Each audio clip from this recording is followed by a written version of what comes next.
Welcome back to Shri విజయ శ్రీత. వాళ్ళు మళ్ళీ వచ్చిర్రు. ఇవాళైతే నేను క్యారెట్ బీట్రూట్ తోటి జామ్ చేసేస్తున్నాను.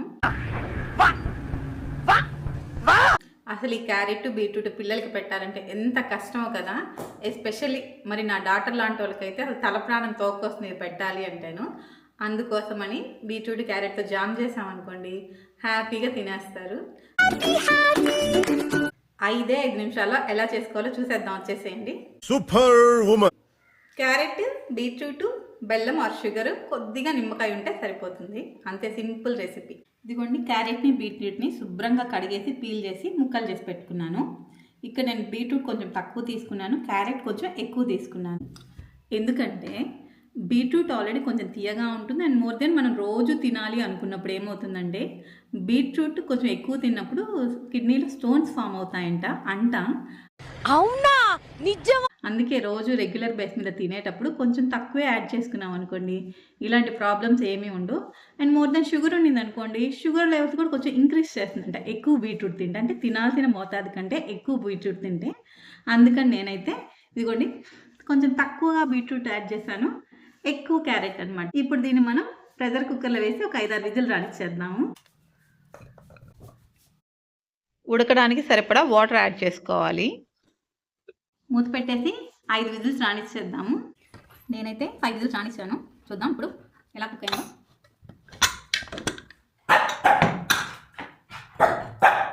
బండుగా అరుస్తున్నాడు. ఎంత మెత్తగా బీట్రూట్ కూడా చూద్దాం. బాగా కుక్ అయిపోయింది. ఇదిగోండి, దీంట్లో వాటర్ ఉన్నాయి. ఈ వాటర్తో పాటు నేను వేయట్లేదు. వాటర్ ఈ గ్లాస్లో కొంచేసుకొని పోసుకున్నాను కదా. కావాలంటే హనీ కలుపుకోండి, లేదంటే లెమన్ యాడ్ చేసుకోండి. పోసుకొని చక్కగా తాగేసేయండి, మిలమిల మెరిసిపోతారనమాట. లెమన్ పిండేసుకొని తాగామనుకోండి, మీరు కావాలంటే హనీ యాడ్ చేసుకోవచ్చు. మిలమిల మెరవాలనుకుంటే ట్రై చేయండి. చాలా చాలా బాగుందండి. కొన్ని మీ ముందు తాగి చూపిస్తాను. మీకు కావాలంటే కొద్దిగా హనీ యాడ్ చేసుకోండి, అదిరిపోద్ది. వేస్ట్ చేయకండి, పారబోయడం మాత్రం పారబోయవకండి. తాగడం ఇష్టం లేకపోతే ఆ క్యారెట్ బీట్రూట్లు వేసేసి గ్రైండ్ చేసేసేయండి. మిక్సీ జార్లో వేసేస్తున్నాను, వేసి మెత్తగా గ్రైండ్ చేసేస్తున్నాం. చూడండి ఎంత మెత్తగా పేస్ట్ అయిపోయిందో. 1 స్పూన్ నెయ్యి వేసుకుంటున్నాను. ముందుగా గ్రైండ్ చేసి పెట్టుకున్నాం బీట్రూట్ క్యారెట్ పని. మీకు నెయ్యి అనేది ఆప్షన్ ఉంది, కావాలంటే నెయ్యి వేసుకోండి, లేకపోయినా పర్వాలేదు అనమాట. నెయ్యి యాడ్ చేయడం వల్ల బాగా షైనీగా, ఇంకొంచెం టేస్టీగా, మంచి ఫ్లేవర్తో ఉంటుంది. కొంచెం లెమన్ యాడ్ చేస్తున్నాను, టేస్ట్ ఇంకా బాగుంటుంది లెమన్ యాడ్ చేయడం. అందులో బీట్రూట్లో లెమన్ యాడ్ చేస్తే చాలా చాలా బాగుంటుంది. బెల్లం యాడ్ చేస్తున్నాను. ఈ బెల్లం అనేది మీ తీపికి సరిపడా యాడ్ చేసుకోండి. బెల్లం వద్దు అనుకుంటే ఆ ప్లేస్లో షుగర్ అయినా యాడ్ చేసుకోండి. ఈ బెల్లం బాగా కరిగిపోయి ఇది కానీ గట్టిగా వచ్చేస్తే మనకి జామ్ రెడీ. కొంచెం సిమ్లో పెట్టి మాత్రమే చేసుకోండి ఇది మొత్తం, అప్పుడే బాగుంటుంది. ఆల్రెడీ థిక్గానే ఉంది. మన జామ్ అయితే రెడీ అయిపోయింది. చూడండి థిక్గా వచ్చేసింది కదా.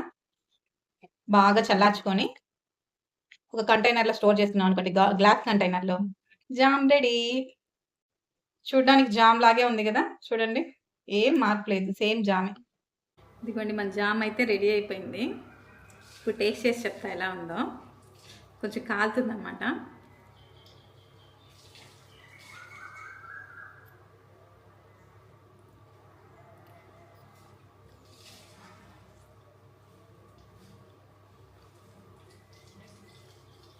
ఇంచుమించు ఒరిజినల్ జామ్ లాగే ఉంది. 90% ఒరిజినల్ జామ్ లాగే ఉంది. బాగుంది, సూపర్. ఖచ్చితంగా ట్రై చేయండి.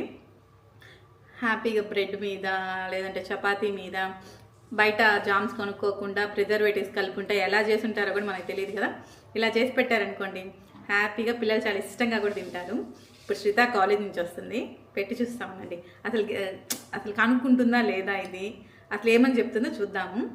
బాయ్. Okay bye.